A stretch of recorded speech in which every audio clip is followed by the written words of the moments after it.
Bon, on va illustrer ça, mais avant je dois rectifier. Dans les hypothèses de Abel, quand on avait conclu que l'intégrale de a à plus l'infini de f t gt était convergente lorsque f était positive, décroissante et de limite nulle en plus l'infini. Pour g, il fallait plutôt dire que la primitive de g était bornée. Voilà, que la primitive de g, voilà, ça c'est l'expression de la primitive de g, elle devrait être bornée par une certaine quantité. Si tel est le cas, nous sommes dans les conditions d'application du critère d'Abel. Cela dit, on va l'illustrer à travers un exemple ici. Donc, c'est d'ailleurs, on avait prouvé que l'intégrale, disons, de 1 à plus l'infini de sinus t sur t dt est convergente.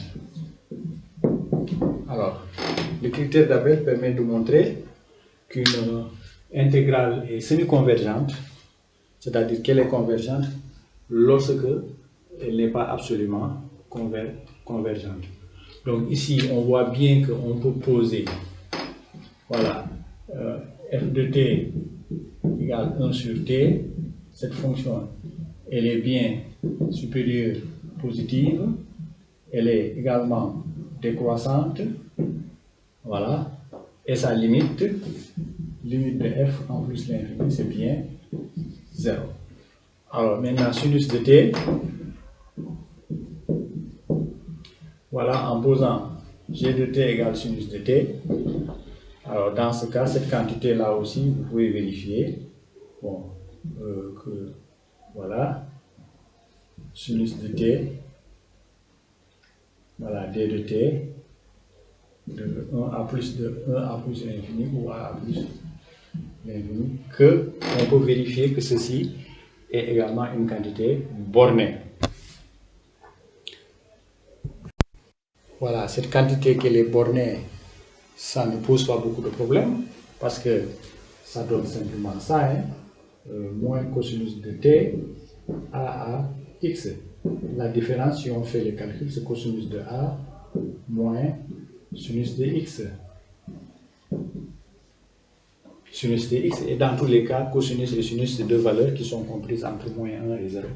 Cette valeur-là, ce qui est sûr, c'est qu'elle ne peut pas dépasser la... Elle ne peut pas dépasser 1. Voilà.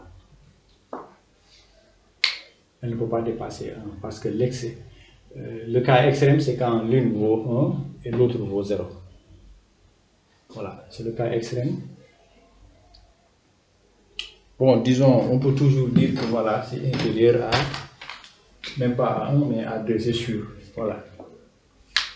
Ce sont deux quantités qui sont comprises entre moins et 1.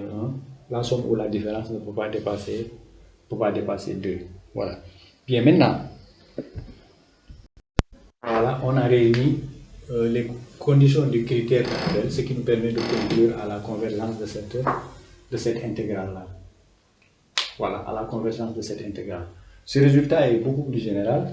On pouvait mettre ici un coefficient k, sinus k à la puissance t, et ici on affecte d'un exposant alpha, avec les conditions suivantes. K, on veut qu'il soit pair, donc il doit appartenir à cet ensemble-là, de n plus 1, et alpha, on veut qu'il soit strictement positif. Si tel est le cas, vous verrez que, voilà, en posant ceci égale 1 sur t alpha, nous avons toujours les conditions souhaitées.